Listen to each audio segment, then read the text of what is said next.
helped himself the most today, I'd probably say LaRon Stokes. You know, he didn't get a chance to go to the combine or have none of those NFL, PA camps or none of that, but he came out here, he ran 4.8.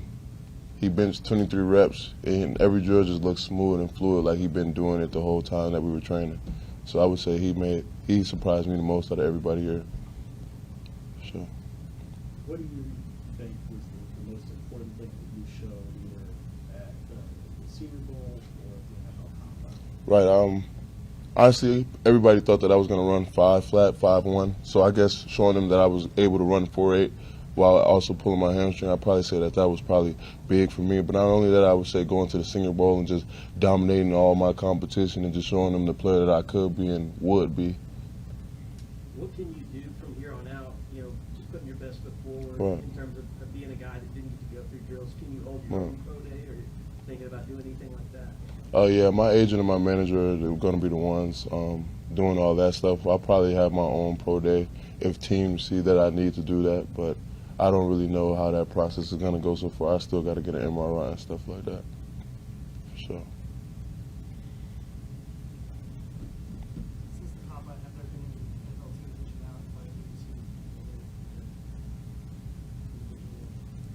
you? Yeah, I've had a lot of team visits be scheduled, but that's something that has to stay under the radar. But I guess you could say I have a lot of teams that have scheduled visits for me to come see them or for them to come here.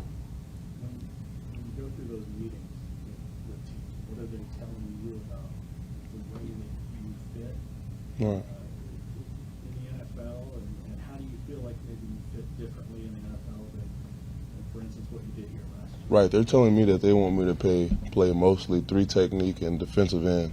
So obviously, you know, that's a big change from what I was doing here. I was playing mostly 0, so they're actually giving me a chance to show off my pass rush skills as well as be able to play at the position that I'm truly supposed to play.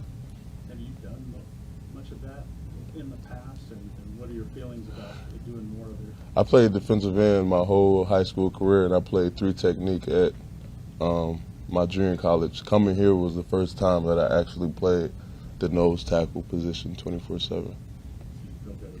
I feel great. You got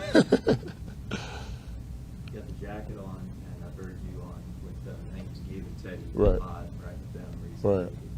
Your passion for the program is Right. pretty obvious. Exactly. Are you, how confident are you that it's in good hands with the new staff? It's in great hands, to be honest with you. I made a joke earlier telling Caleb Kelly they're going to have to build a new indoor when Venables is done here just for all the banners and stuff that I know he's going to hang up. Like, he's one of those coaches that came in right away and just changed the mindset of everybody around me, not just all the young guys like my friends that are still here. Like, he's just a dog, and I just love everything about him. I've only been here for a day. I've only came to one workout, and I know that he's the real deal, for sure. What did you see at that workout? Just his constant will and want to make the players around him great. He doesn't just say something and then just leave it up to the players to either do it or not. No, you gonna do it or you not gonna be here. And I just love that about him. He ran past me. I'm thinking he's coming to shake my hand, but no, he's coming to get on somebody's ass because they were walking off the field. And just to see him sprinting and just to get on somebody for something so little that we think so little, but he knows that's such a big thing. I could just tell right away he's gonna do what he needs to do to make this program what it is and what it has always been. For a guy who went away and trained when all that stuff was going on, Right. was there a little bit of, I guess, trepidation about coming back and Right. coaches coming? Honestly, I wasn't worried about nothing. I still had Gundy, Benenbaugh, DeMarco Murray, and I just knew that Venables was going to treat us like family from the moment we got in here, and that's exactly what he did. It feels the exact same. It's just the coaching staff is different, but the love is still here, and we're still all brothers, and we still all got that same love and fire for each other. So I wouldn't say it feels different, but it's not like a dramatic change. Have you got a chance to meet or talk to Todd Bates at all? Yeah. Yeah, I met him for a little while. I wouldn't say I met him for that long, but my first impression of him, again, he's a dog.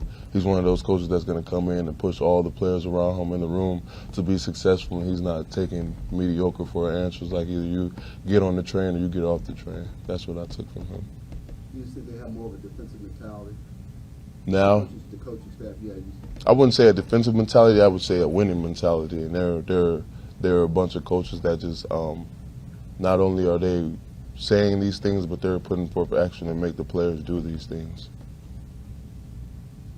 Some of the guys in your position group who you need to be on the lookout for, other than defensive tackle. Right. You already know about Jalen Redmond, Isaiah Cole, and Josh Ellison. I'd probably say Jordan Kelly is probably going to have one of the most dominant seasons for a defensive lineman this year.